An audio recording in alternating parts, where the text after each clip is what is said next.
எங்களுக்கு எல்லாம் நல்ல ஞாபகம்.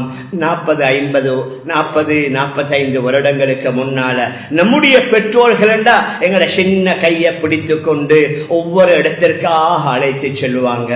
இது பாருங்க, இது உங்களோட மாமி, இது பாருங்க உங்களோட சாட்சி, இது தான் உங்களோட பெரியப்பா வீடு, இது தான் உங்களோட பெரியம்மா வீடு என்றெல்லாம். அந்த காலத்தில் ஆட்டோ இல்ல, பைக் இல்ல, வாகனங்கள் இல்ல. அநேகமாக இங்க இந்த மஸ்ஜிதில் இருக்கிறவர்கள் நாங்க எல்லாருமே கொழும்பை பிறப்பிடமாக கொண்டவர்கள் அல்ல.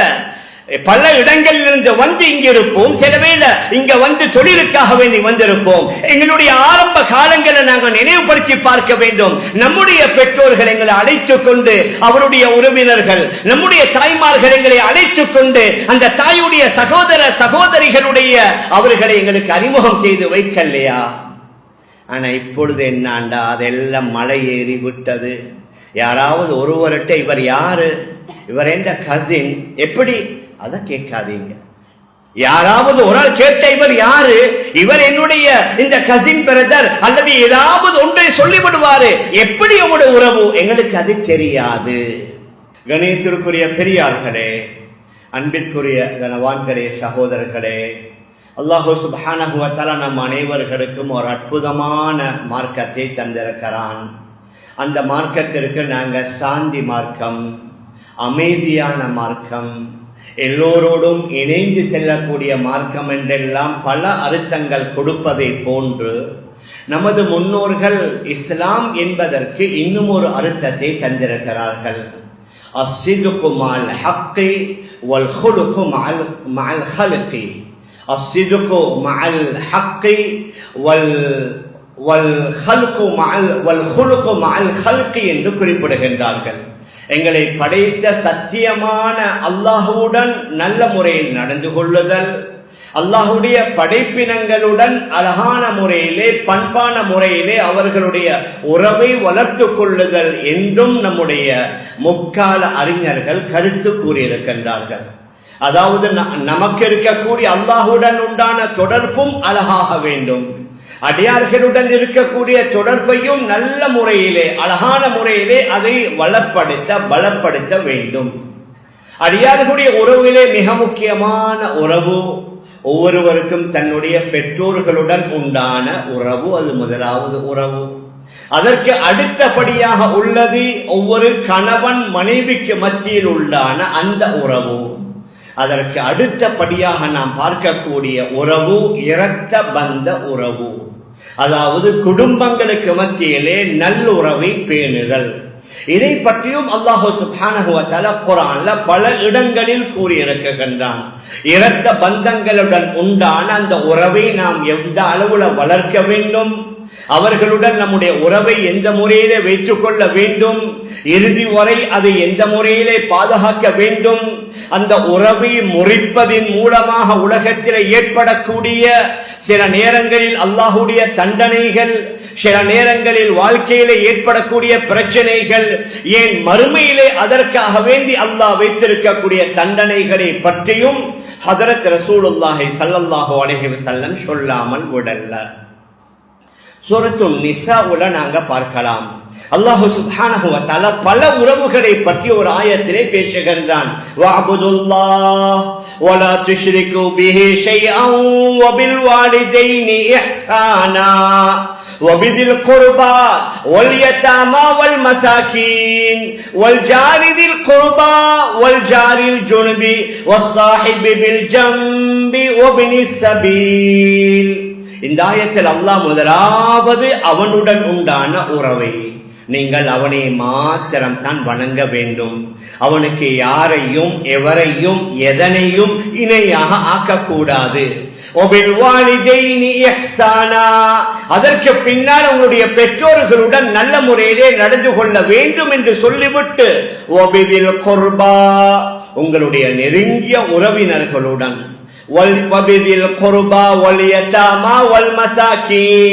யதீம்களுடனும் அனாதைகளுடனும் மிஸ்கீனுடனும், அதற்கு பின்னால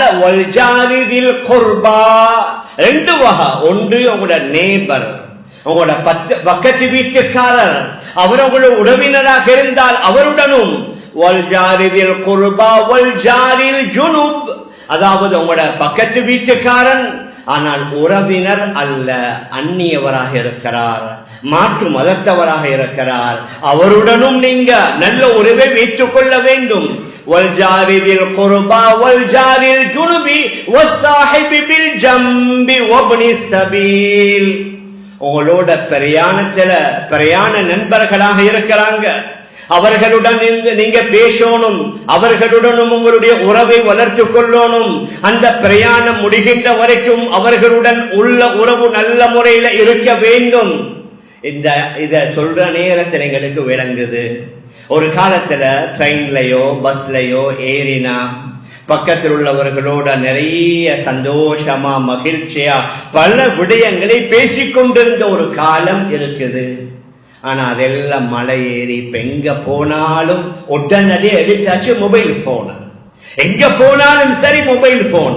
ஒரு டாக்டர்கிட்ட போயிட்டு 1 மணி நேரம் காக்கிறார், பக்கத்துல யார் இருந்தாலும் சரி, அது ட்ரெயின்லயாக இருக்கலாம், பஸ்லயாக இருக்கலாம். எங்கட யங் ஜெனரேஷன் அவங்க நினைக்கிறாங்க எங்கட போன் தான் எங்கட எல்லாமே நினைக்கிறாங்க.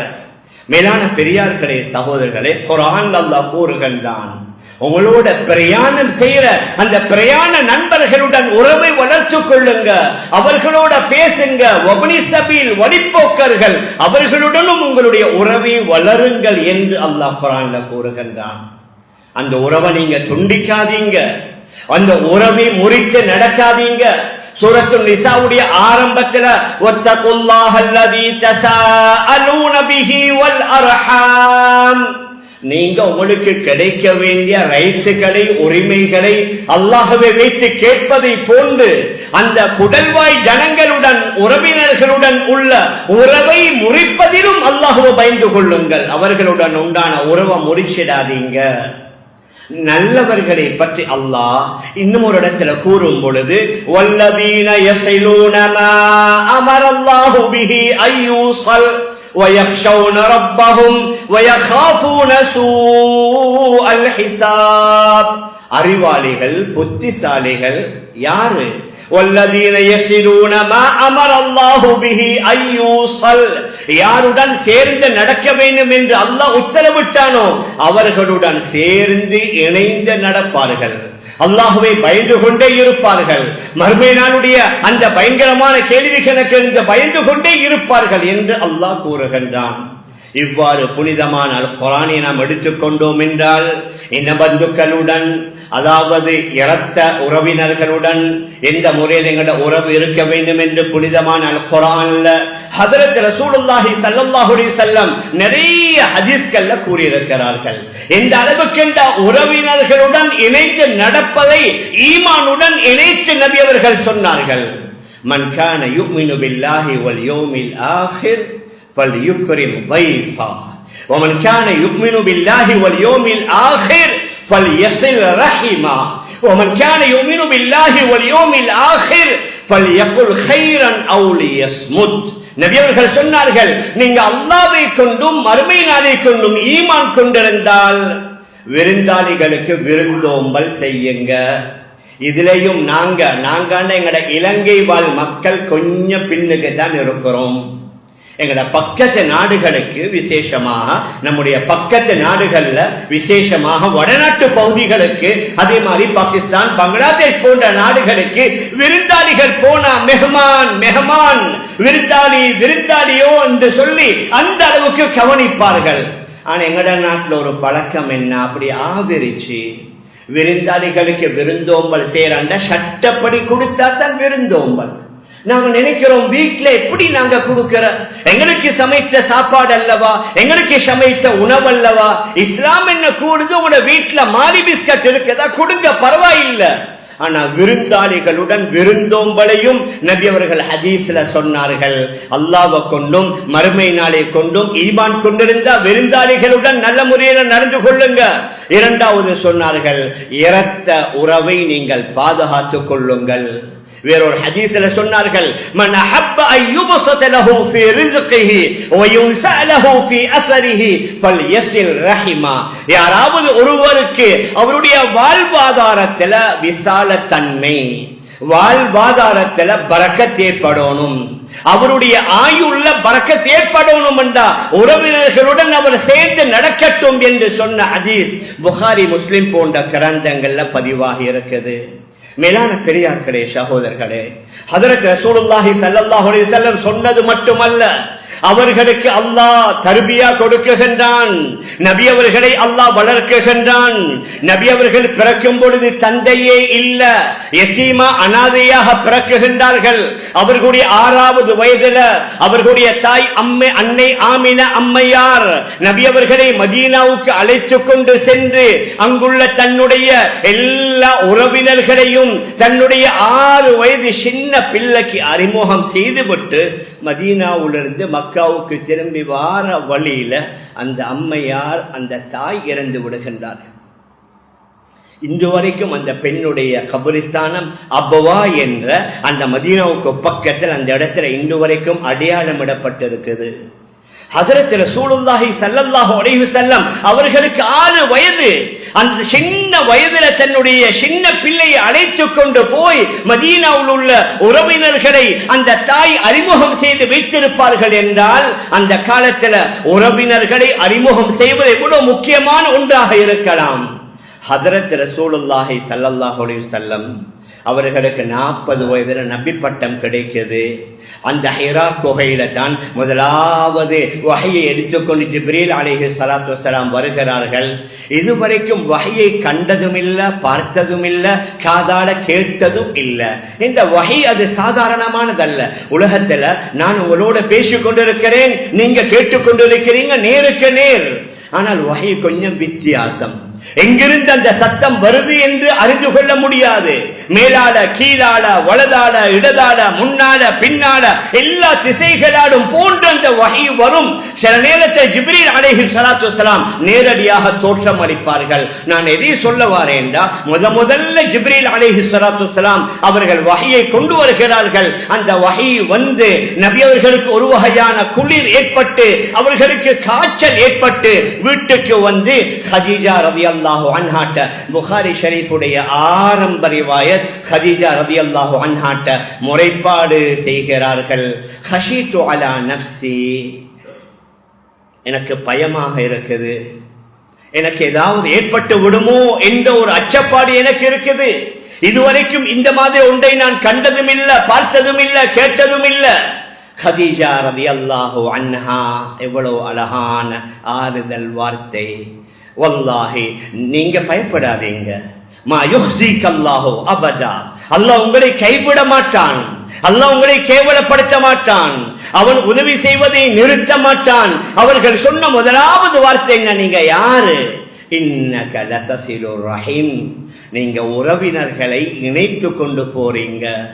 நீங்க என்ன இப்பதான் 40வது வயது, நுபுவத் இப்பொழுது தான் கொடுக்கப்பட்டிருக்குது. அப்படி என்றால் நுபுவத்துக்கு முன்னாலேயே ஹஜ்ரத் ரசூலுல்லாஹி ஸல்லல்லாஹு அலைஹி வஸல்லம் தன்னுடைய இரத்த பந்துக்களுடன் உறவை அந்த அளவிற்கு வளர்த்ததனால தான் ஹதீஜா ரலியல்லாஹு அன்ஹா கூறுகிறார்கள், இன்னக லதஸிலுர் ரஹீம். அதே ரிவாயத்தில் வருது, நஜ்ஜாஷி அதாவது ஹெரக்கல் மன்னர் கிட்ட அபூ சுஃபியான் போகின்றார். நபி அவர்களையும் நபி தோழர்களையும் தடுப்பதற்காக அந்த ஹெரக்கல் மன்னர் நிறைய கேள்விகளை கேட்கின்றார். அதற்கு அபூ சுஃபியான் இப்னுல் ஹர்ப் பதில் சொல்லிக்கொண்டே போகின்றார். அதில் அவர் சொன்ன முக்கியமான ஒன்று, கான யஅமுருனா பிஸ்ஸிலத்தி வல் அஃபாஃப், அவர் எங்களுக்கு உத்தரவிடுவார், ஏவுவார். யாரு? முஹம்மது ஸல்லல்லாஹு அலைஹி வஸல்லம் உறவினர்களுடன் சேர்ந்து நடக்கணும், பத்தினித்தனமாக நடக்கணும் என்றெல்லாம் அவர் எங்களுக்கு போதிப்பார். நபியையும் நபி தோழர்களையும் தடுப்பதற்கு வந்தவர், உதவி செய்யக்கூடாது என்று வந்தவர். ஆனால் அவரை மிஞ்சி ஹஜ்ரத் ரசூலுல்லாஹி ஸல்லல்லாஹு அலைஹி வஸல்லம் அவர்கள்ட்ட இருந்த அந்த உயர்ந்த குணம் அவருடைய காஃபிருடைய அந்த நேரத்தில் கடும் விரோதியாக இருந்த விரோதியுடைய வாயாலே வெளிவந்தது என்றா ஹஜ்ரத் ரசூலுல்லாஹி ஸல்லல்லாஹு அலைஹி வஸல்லம் எப்படி உறவினர்களுடன் நடந்திருப்பார்கள். அதனால தான் நபி அவர்களே சொல்லுவார்கள், தஅல்லமு மின் அன்சாபிக்கும் மா தஸிலூன பிஹி அர்ஹாமக்கும், உங்களுடைய உறவினர்களை அறிந்து கொள்வதற்கு நீங்க முதலாவது உங்களுடைய குடும்ப பாரம்பரியங்களை அறிந்து கொள்ளுங்க, விளங்கிக் கொள்ளுங்க. எங்களுக்கு எல்லாம் நல்ல ஞாபகம் 45 வருடங்களுக்கு முன்னால நம்முடைய பெற்றோர்கள் என்றா எங்கட சின்ன கையை பிடித்து கொண்டு ஒவ்வொரு இடத்திற்காக அழைத்து செல்வாங்க. இது பாருங்க, இது உங்களோட மாமி, இது பாருங்க உங்களோட சாட்சி, இது தான் உங்களோட பெரியப்பா வீடு, இது தான் உங்களோட பெரியம்மா வீடு என்றெல்லாம். அந்த காலத்தில் ஆட்டோ இல்ல, பைக் இல்ல, வாகனங்கள் இல்ல. அநேகமாக இங்க இந்த மஸ்ஜிதில் இருக்கிறவர்கள் நாங்க எல்லாருமே கொழும்பை பிறப்பிடமாக கொண்டவர்கள் அல்ல. பல இடங்களில் இருந்து வந்து இங்க இருப்போம். சில வேளை இங்க வந்து தொழிலுக்காக வேண்டி வந்திருப்போம். எங்களுடைய ஆரம்ப காலங்களை நாங்கள் நினைவுபடுத்தி பார்க்க வேண்டும். நம்முடைய பெற்றோர்கள் எங்களை அழைத்துக் கொண்டு, அவருடைய உறவினர்கள், நம்முடைய தாய்மார்கள் எங்களை அழைத்துக் கொண்டு, அந்த தாயுடைய சகோதர சகோதரிகளுடைய அவர்களை எங்களுக்கு அறிமுகம் செய்து வைக்கலையா? ஆனா இப்பொழுது என்னாண்டா, அதெல்லாம் மலை ஏறி விட்டது. யாராவது ஒருவர்கிட்ட இவர் யாரு, இவர் என்ற கசின், எப்படி, அத கேட்காதீங்க. யாராவது ஒரு ஆள் கேட்ட இவர் யாரு, இவர் என்னுடைய இந்த கசின் பிரதர் அல்லது ஏதாவது ஒன்றை சொல்லிவிடுவாரு. எப்படி உங்களுடைய உறவு, எங்களுக்கு அது தெரியாது. மேலான பெரியார்களே, சகோதரர்களே, நாங்களும் உறவினர்களுடைய அடையாளம் காணணும், இனம் காணணும். எங்களோட வளர்ந்த பிள்ளைகளுக்கு அந்த உறவினர்களை நாங்கள் அறிமுகம் செய்து வைக்கணும். இது இஸ்லாமிய பண்பாடுகளில் உள்ள மிக முக்கியமான ஒரு பண்பாடு. ஆரம்ப காலங்கள்ல ஒவ்வொருவரும் தன்னுடைய பிள்ளையை மட்டுமல்ல, ஒருவர் தன்னுடைய நானாவுடைய, ஒரு பெண் தன்னுடைய தாத்தாவுடைய, ஒரு பெண் தன்னுடைய தங்கச்சியுடைய பிள்ளைகளை தனது வீட்டிலே வைத்து வளர்த்த பல காட்சிகளை நாங்க கண்டிருக்கிறோம். ஏன் குர்ஆன்ல சூரா ஆல இம்ரான், ஆல இம்ரான் என்ற பெயரே என்ன, இம்ரானுடைய சந்ததிகள், குடும்பத்தினர்கள் என்று அந்த சூராவுக்கு அல்லாஹ் பெயர் வைத்திருக்கின்றான்.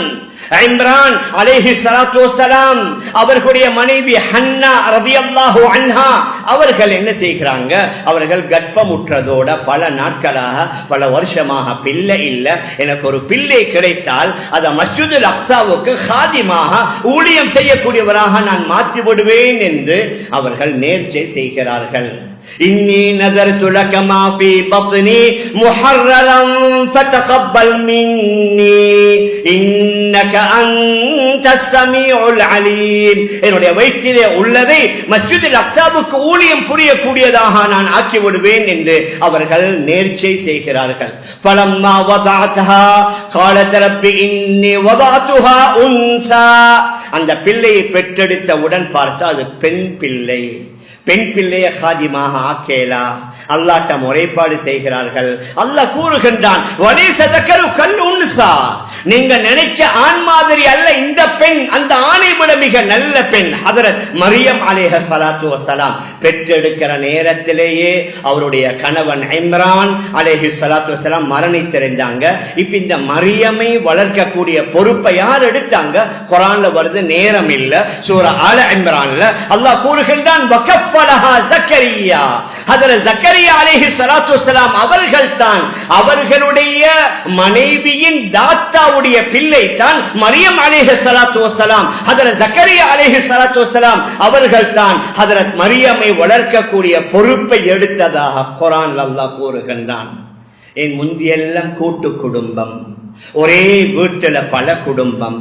இப்பொழுது எந்த அளவுக்கு மாறிடுச்சுண்டா, திருமணம் முடித்த மறுநாளையே அந்த புதிய மாப்பிள்ளையும் புதிய பொண்ணையும் தனி வீட்டுக்கு அனுப்புறாங்க.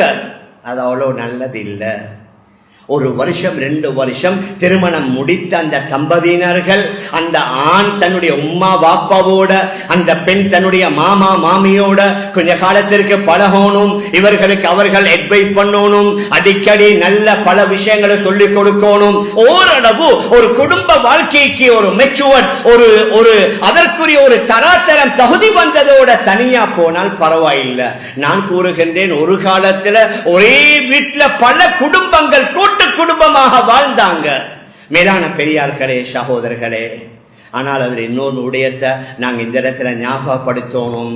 ஒரே வீட்டுல கூட்டு குடும்பமாக வாழ்ந்தாலும் ஒருவருக்கு அவருடைய அவருடைய தாயுடைய சகோதரி, அது சாட்சியாக இருக்கலாம், பெரியம்மாவாக இருக்கலாம், அவங்க மஹரம்.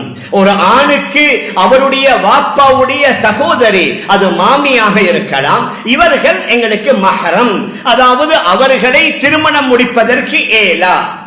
ஆனால் வாப்பாவுடைய சகோதர சகோதரிகளுடைய, உம்மாவுடைய சகோதர சகோதரிகளுடைய பிள்ளைகள் நமக்கு மஹரம் இல்ல என்று அவர்களை திருமணம் முடிக்கலாம். யாரை திருமணம் முடிக்கலாமோ அவர்கள் எங்களுக்கு மஹரம் இல்ல. அதனால் அவர்களுடன் பேசுவது, கதைப்பது, உறவாடுவது, சிலர் சொல்லுவாங்க நாங்க எங்களுடைய சொந்த சகோதரி மாதிரி அல்லையா பழகினோம். மேலான பெரியார்களே, சகோதரர்களே, இல்ல. அதற்கு இஸ்லாம் வரையறையை வைத்திருக்கிறது. எப்படி மற்றவர்களுடன், அந்நிய பெண்களுடன் எந்த உறவோ அதே உறவு தான் வாப்பாவுடைய சகோதரியுடைய சகோதரனுடைய பிள்ளைகள், உம்மாவுடைய சகோதரனுடைய சகோதரர்களுடைய பிள்ளைகள், அதே உறவு தான், அதே சட்டம் தான். நபி அவர்களுக்கு கூட நேரம் இல்ல. குர்ஆன்ல அல்லாஹ் கூறுகின்றான், உங்களுக்கு திருமணம் முடிப்பதற்கு யார் யார் ஹலால்? இன்னா அஹ்லல்னா லக அஸ்வாஜக அல்லாதி ஆதைத உஜூரஹுன்ன வமா மலகத் யமீனுக மிம்மா அஃபா அல்லாஹு அலைக் வபனாத்தி அம்மிக் வபனாத்தி அம்மாத்திக் வபனாத்தி ஹாலிக் வபனாத்தி ஹாலாத்திக அல்லாதி ஹாஜரன மஅக். நபி அவர்களுக்கு கூறுகின்றான், உங்களுடைய தந்தையின் சகோதரர்களுடைய பெண் மக்கள், உங்களுடைய தந்தையின் சகோதரிகளின் பெண் மக்கள், உங்களுடைய தாயின் சகோதரர், தாய் மாமாவுடைய பெண் மக்கள், உங்களுடைய தாயின் சகோதரிகளுடைய பெண் மக்கள் உங்களுக்கு ஹலால். குர்ஆன்ல சூரத்துல் அஹ்ஸாப்ல மிக தெளிவாக வந்திருக்குது. அதனால யாரை திருமணம் முடிப்பது ஹலாலோ அவர்களுடன் நேராக பேசுவது, கதைப்பது அல்லது அவர்களுடன் உறவாடுவது அதற்கு இஸ்லாத்தில் அனுமதி இல்லை என்பதையும் இந்த இடத்துல நாங்கள் ஞாபகப்படுத்திக் கொள்ள வேண்டும். மேலான பெரியார்களே, சகோதரர்களே, நாம் எதை சொல்லிக் கொண்டு வருகிறோம் என்றால் உறவை நாங்கள் வளர்க்கணும், இன பந்துக்களுடன் நல்ல உறவை வைத்துக் கொள்ளணும், அல்லாஹ் மன்னிக்கணும். எப்படி காலம் போய்கொண்டிருக்கிறது என்றா, நபி அவர்கள் சொன்னார்கள், கியாமனால் நெருங்க நெருங்க அதனா சதீகஹு வஅக்ஸா அபா, தன்னுடைய நண்பனை நெருக்கி வைப்பான், தன்னுடைய வாப்பாவை தூரமாக்கி வைப்பான். நமக்கு பயமாக இருக்குது, அந்த காலமோ தெரிய இந்த காலம். நண்பன் எந்த அளவுக்கு நெருக்கமண்டா, ஒவ்வொரு வாரத்திலேயும் எங்கட நண்பர்கள், எங்கட ஃப்ரெண்ட்ஸ்மார் எங்களோட ஸ்கூல்ல படித்த அந்த பெட்ச்மெட்டோட ராவு 12 மணி 1 மணி வரைக்கும் அரட்டை அடிக்காமல் சிலர்களுக்கு டைம் போகாது. வாரத்துல ஒரு நாளோ 2 நாளோ அவங்க அதுக்குத்தான் ஒதுக்கி வச்சிருக்கிற. மறுமுனையில அவர் வந்து படுக்கிறார், உறங்குகின்றார். இடையில திடீரென்று தன்னுடைய நண்பன் ஒரு ஆக்சிடென்ட் அல்லது ஏதாவது நோய் என்ற தூக்கத்தை விட்டுட்டு ஓடுவார். மறுமுனையில வாப்பாவுடைய தம்பிக்கு, நானாவுக்கு, உம்மாவுடைய சகோதரனுக்கு, சகோதரனுக்கு ஏதாவது அவங்களுக்கு அவங்களோட பிள்ளைகள் இருக்கிறாங்களா இல்லையா? நாங்க போய் என்ன இரவில் ஏதாவது நடக்க போகுதா? நபி அவர்கள் சொன்னார்கள், அதுனா சதீகஹு, தன்னுடைய நண்பர்களை நெருக்கி வைப்பாங்க. அக்ஸா அபாஹு, வாப்பாவை தூரமாக்கி வைப்பாங்க. வாப்பாவையே தூரமாக்கி வைக்கிறான்டா, வாப்பாவுடைய சகோதர சகோதரிகளுடைய நிலைமை என்னவாகும்? மேலான பெரியார்களே, அன்பிற்குரிய கணவான்களே, சகோதரர்களே, அதனால அவர்களுடன் உண்டான உறவை வளர்க்கணும். அவர்கள் பலர் விதவைகளாக இருப்பாங்க, ஏழை எளியவர்களாக இருப்பாங்க, திருமணம் முடித்து விதவைகளாக ஆக்கப்பட்டவர்களாக இருப்பாங்க. வருடத்துல ஒரு முறை ரமதான்ல மாத்திரம், ரமதானுக்கு முன்னால உணவு ஒரு பார்சலை கொடுத்துட்டு ரமதான்ல ஒரு தொகை ஜகாத்தை கொடுத்து விட்டு எங்கட கடமை முடிந்ததாக இல்லை. நபி அவர்கள் சொன்னார்கள், அஸ்ஸதகத்து அலல் மிஸ்கீனி சதகா, அதாவது ஒரு மிஸ்கீனுக்கு நீங்க கொடுக்கிறீங்க அது சதகா.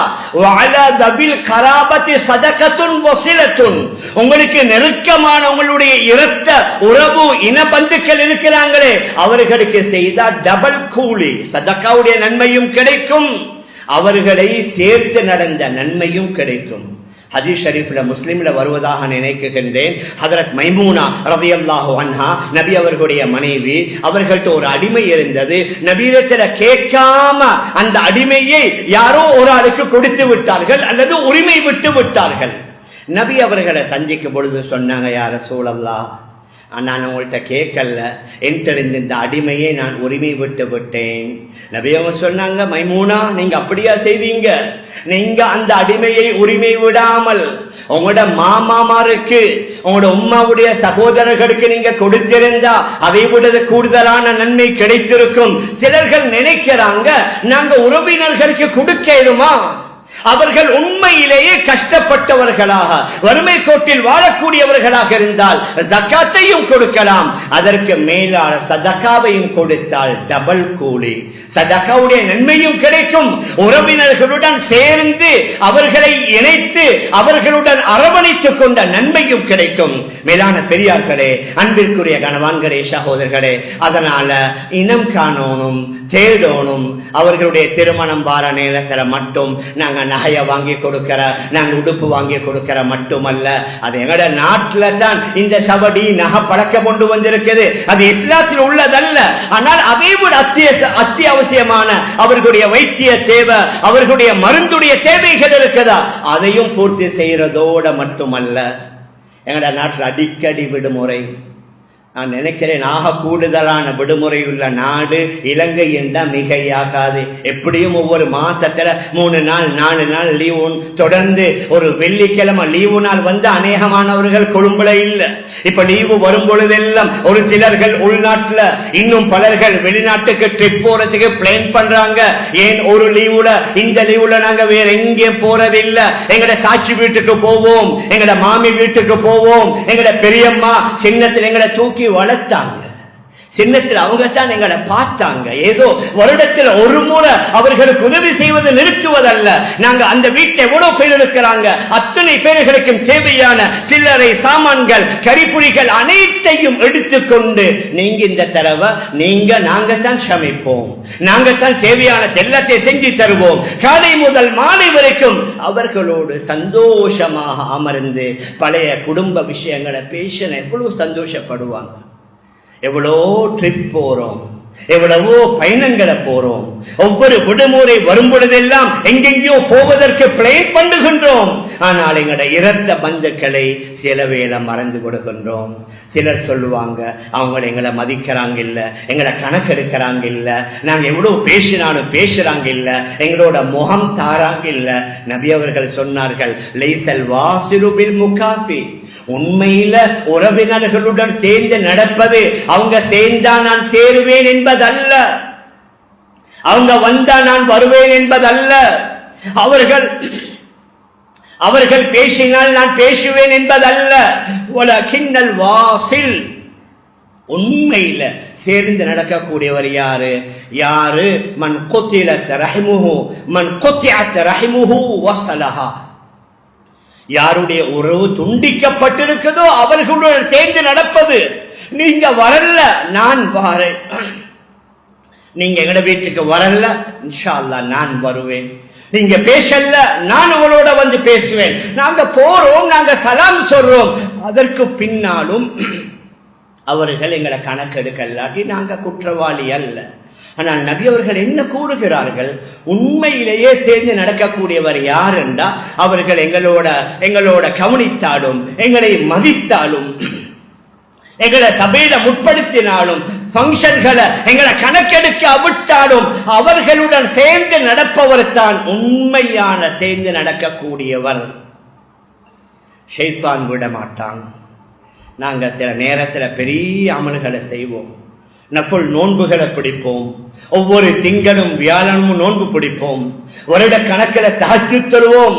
வருட கணக்கில் தஹஜ்ஜுத் சொல்வது லேசானது, ஒவ்வொரு திங்கள் வியாழன் நோன்பு பிடிப்பது இலகுவானது.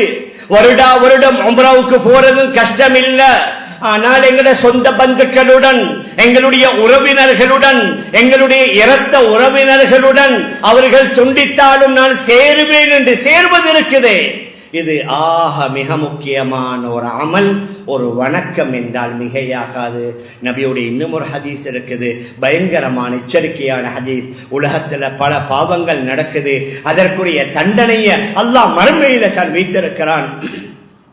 ஆனால் உலகத்திலேயே சில குற்றங்களுக்கு அல்லாஹ் தண்டனை கொடுப்பான் என்றால் அதில் உள்ள ஆகப்பெரிய குற்றம் தான் உறவினர்களுடன் உறவை யாரை துண்டித்து நடப்பாரோ அவருக்கு உலகத்திலேயே அல்லாஹ் தண்டனை கொடுத்து விடுவான் என்ற நபியுடைய ஹதீஸும் இருக்குது. நபி அவங்க சொன்னாங்க, ஒவ்வொரு திங்களும் வியாழனும் சுவர்க்கத்திலே வாசல்கள் திறக்கப்படும், அதில் பலர்களுடைய பாவங்கள் மன்னிக்கப்படும். ஆனால் யாரு தன்னுடைய அடுத்த சகோதரனுடன் கலிமா சொன்னவருடன் பேசாமல் கதைக்காமல் இருக்கிறாங்களோ அந்த மலக்குமார்கள் சொல்லுவார்கள், அந்திருஹாதைன், இந்த ரெண்டு பேருடைய பாவங்களை மன்னிக்காதீங்க, ஹத்தா யஸ்தலிஹா, இவங்க ரெண்டு பேரும் சமாதானமாகணும், இவங்க ரெண்டு பேரும் பேசணும், அது வரைக்கும் அவர்களுடைய பாவமே மன்னிக்கப்படாதுண்டா. இரத்த உறவினர்களுடன் உறவை முறித்து வாழ்ந்தா எப்படி இருக்கும்? மேலான பெரியார்களே, அன்பிற்குரிய கணவான்களே, சகோதரர்களே, அதனால் எங்களுக்கு பெயர் பெருமை தேவையில்லை. நாங்க சில நேரத்துல சில தெரியாதவர்களுக்கு லட்சக்கணக்கில் கொடுப்போம், சில மஸ்ஜிதுகளுக்கு, சில மதரசாக்களுக்கு, சில பாடசாலைகளுக்கு, ஏன் சில மைதானங்களை புனர் நிர்மாணம் செய்ய. சமீபத்தில் நான் கேள்விப்பட்டேன், ஒரு நம்ப தகுந்த ஒரு ஆள் சொன்னாரு, இலங்கையில் உள்ள ஒரு பகுதி, அந்த பகுதியுடைய ஒரு ஸ்கூல், அந்த ஸ்கூலுடைய கிரவுண்ட் செய்யறதுக்கு 9 கோடி சேர்த்தாங்களாம். கோடி கணக்கில் ஸ்போர்ட் மீட்ஸுக்கு, கோடி கணக்கில் 50வது வருடம் 100வது வருடத்துடைய அதை கொண்டாட சிலர்கள் கொடுக்குகின்றார்கள். ஆனால் உறவினர்களை செலவேல மறந்து விடுகிறார்கள். மேலான பெரியார்களே, அன்பிற்குரிய கணவான்களே, சகோதரர்களே, அதனால உறவினர்களுடன் நம்முடைய உறவை வளர்க்கணும். நம்முடைய சலஃபு சாலிஹீன்கள் எவ்வாறு அவரவர்களுடைய காலத்துல உறவினர்களுடன் இன பந்துக்களுடன் எப்படி எப்படி எல்லாம் சேர்ந்து நடந்தாங்களோ, நடந்த சின்ன சின்ன தவறுகளை எப்படி எப்படி எல்லாம் மன்னித்தார்களோ, அவைகளை முன்னால வைத்து யாரு என்ன செய்தாலும் என்னுடைய கிட்டத்து சொந்தக்காரர், என்னுடைய உம்மாவுடைய சகோதரிகள், வாப்பாவுடைய சகோதரர்கள், அவர்களுடன் நான் நெருக்கமாக பழகுவேன், நான் சேர்ந்து நடப்பேன் என்றால் அல்லாஹ் அவரை பார்த்து சந்தோஷப்படுவான்.